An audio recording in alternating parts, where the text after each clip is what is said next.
If you want to know Jesus, sit on the table with Him. Ano yun? Fellowship. Commune with Him. Makipag-usap ka sa Kanya. Magdumalo ka ng mga gawain. Makinig ka ng Word of God, ng salita. No?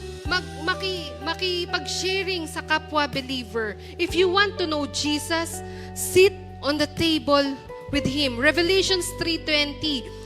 Tingnan mo, nakatayo ako at kumakatok sa pintuan. Kung di rin ginino man ang aking tinig at bubuksan ang pinto, papasok ako at kakain akong kasalo niya. Naalala ko, Psalms 23 verse 5. Sabi ni David, you prepare a table for me in the presence of my enemy. Bakit you prepare a table for me in the presence of my enemy? Ano yung naglatag siya? Ang ibig palang sabihin, di ba tayo nga mga Pilipino, kilala tayo sa hospitality, di ba?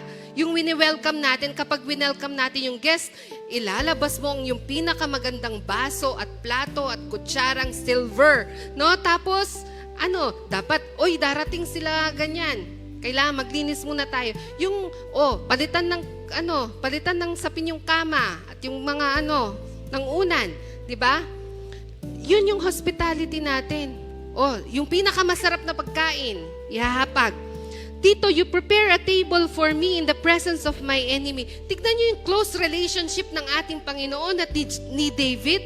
So, meron siyang guest privilege. Ano yung guest privilege? Kapag guest privilege, yung host, ang ating Panginoon, yung host, yung tumatanggap ng bisita, si David ang bisita, so ang host, ipoprovide niya lahat ng pangailangan ni David, i-look after niya kung komportable si David, at dahil ang Lord, ang host ng bisita, responsibility niya na protektahan si David. So habang nandoon si David, sa piling ng host, ang ating Panginoon, He is protected against sa banta, no? Oil crisis, anumang crisis yan, yun yung guest privileges na sinasabi ni David dito, you prepare a table for me in the presence of my enemies. So dito, hinahayag ng Panginoon ang kanyang sarili in fellowship.